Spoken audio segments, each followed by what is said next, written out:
Hi there, Style Attorney here. I'm a criminal lawyer and I like to talk about the law, I like to talk about communication, and occasionally I might toss in a style tip. So today I want to talk about a terrible case of child sex abuse done by a gay couple to children that they adopted, apparently from a Christian agency. And I want to point out a few things about this case. First, I want to talk about is the charges that they were accused of. They're including CP, that's intimate images of children. I don't want to say the word. They're accused of incest, aggravated sodomy, aggravated child molestation, felony sexual exploitation of children, and felony prostitution of a minor. Those are a lot of cases. So let's talk about one thing that I want to bring up in this case is just the whole idea of CP, which is terrible.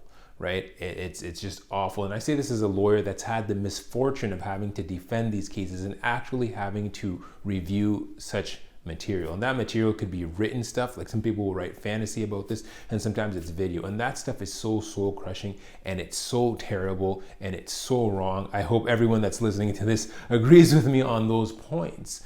And because it's so wrong and it's so damaging, like the damage of what sex abuse does to children is now becoming further known because it's generational. And oftentimes when I'm defending someone that's charged of this heinous crime, a part of me is like, yeah, you're a terrible person. But then I often hear, when I was a kid, I was molested as well. My cousin abused me. My dad abused me. The neighborhood person that I trusted in abused me. So it's a terrible thing that happens, and it's often perpetuated generationally. So as a result of that, a lot of people have been saying, hey, these people should get the death penalty. Give me a wood chipper. They should be shot by firing squad. And I'm someone, and don't hate me for this because I'm a criminal lawyer, I'm someone who might believe in the death penalty in theory, but in practice, it's a horrible thing. So rather than tell you why I might agree with it in theory, let me tell you why it's a terrible idea in practice. Nowadays, as time goes on, we're getting DNA exonerations. We're finding out that people that were previously thought to be guilty are actually innocent. And we could just say, oh, now we pronounce them to be innocent, but it's too late because they're dead. So even if you're exonerated after the fact, you're still dead. The reason we should be very careful and we should never use the death penalty, one of the reasons, is because it can't be undone. There's a certain element of finality that calls for a degree of fallibility that human beings lack with the death penalty. So a lot of these people calling for the death penalty for pedophiles and child abusers. Yes, child abusers are awful. Yes, pedophiles are awful. Despite the fact that I make a living sometimes defending them, we still should not bring back the death penalty. And some people might say, well, what if they confess? Or what if we have the video on evidence, like in this case?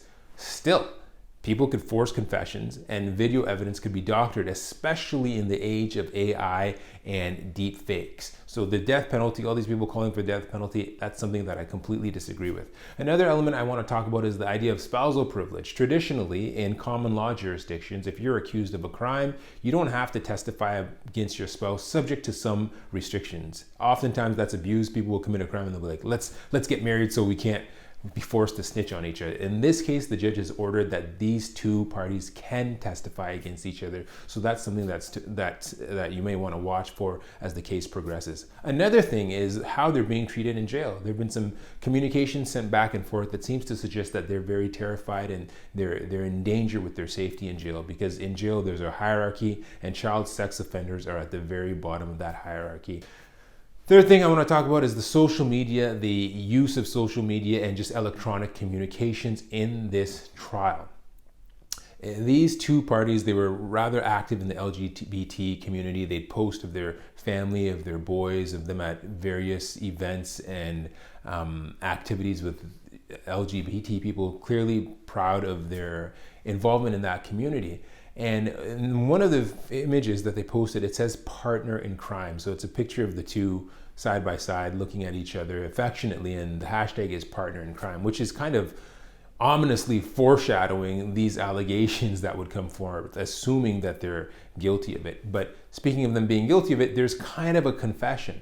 It's always horrifying when clients come into my office and they are charged with something and then they brag about their crimes or they talk about their crimes or they post something about their crimes. In this case, one of the parties said, I'm going to F my son tonight. Terrible thing to say, stand by. And that's part of the evidence that they have. And apparently one of them has confessed to videotaping these acts. So there's a lot of evidence, and there's some evidence through social media against these individuals. They're kind of strangely foreshadowing as partners in crime, and also saying, hey, I'm going to abuse my son tonight, stand by.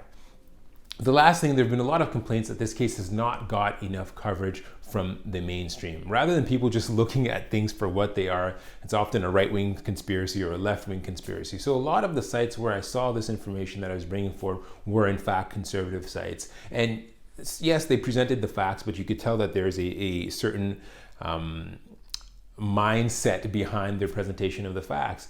And it's not as available online. Certainly if you search for it, you'll find some facts on it, but it's certainly not as sensationalized as you would see if there was a case of priest or another person that is more acceptable to suggest is a child abuser. And my view on that is that it doesn't matter who's committing a crime. If we're going to cover crimes, we should cover the crimes. As R.C. Sproul actually says, truth is too important to kill in the streets for the sake of peace. I believe that if someone is committing a crime, society and the community needs to know about it. We shouldn't hide, Black people when they commit crimes. We shouldn't hide white people when they commit crimes. But the flip side of that is also that victims of crime should not determine the coverage that the crime gets. Oftentimes, and sociologists will call it the idea of missing pretty white woman syndrome. If a woman, particularly a white woman who's a mother, goes missing, it will be all over media outlets. And that's unfair because we have a lot of Indigenous women that are going missing and they're not getting any coverage. So yes, we should cover crimes, whether it's gay, straight, Black or white, Indigenous or non-Indigenous. We should be fair in our media coverage. So a few questions for you guys. What do you think about this case? Do you think that the media coverage has been fair? And what do you think should happen to the accused party if they're ultimately convicted? Let me know your thoughts in the comments. Thank you for watching. Oh, I forgot. Like, share, subscribe. Thank you for watching.